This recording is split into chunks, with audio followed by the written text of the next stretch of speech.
LB స్టేడియంలో తలలు లెక్క పెట్టిస్తా అని 70,000 నే అంటే ప్రభుత్వ ఉద్యోగులు నేనిచ్చిన నియామక పత్రాలను తలలు లెక్క పెట్టిస్తా అంటున్నారు కదా ముఖ్యమంత్రి. అదే నేను బరాబర్ చెప్తున్నా కదా. అదే ఎల్బీ నగర్ స్టేడియం దగ్గరికి పోదామా? ఇంకా ఏంది అది మన ఓ, హైటెక్ సిటీ దగ్గర అక్కడ కూడా ఇచ్చినావు కదా. అక్కడికి అక్కడ పెడదామా, లేకుంటే ఇదే చిక్కడపల్లి లైబ్రరీ వేదికకి పెడదామా? నువ్వు ఎక్కడ చెప్తే అక్కడ మేము సిద్ధం.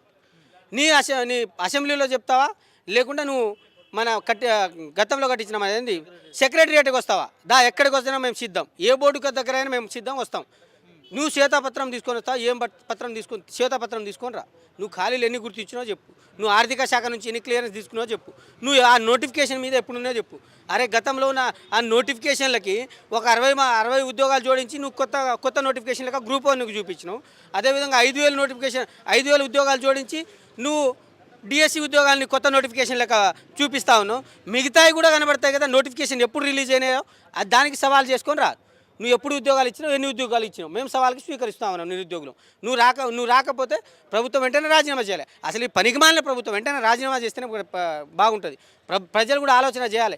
ఇలాంటి రాజకీయ నాయకుల వల్ల ఇవాళ నిరుద్యోగులు బాధపడతా ఉన్నారు, ఆత్మహత్యలు చేసుకుంటా ఉన్నారు, రైతులు కూడా ఆత్మహత్య చేసుకుంటా ఉన్నారు.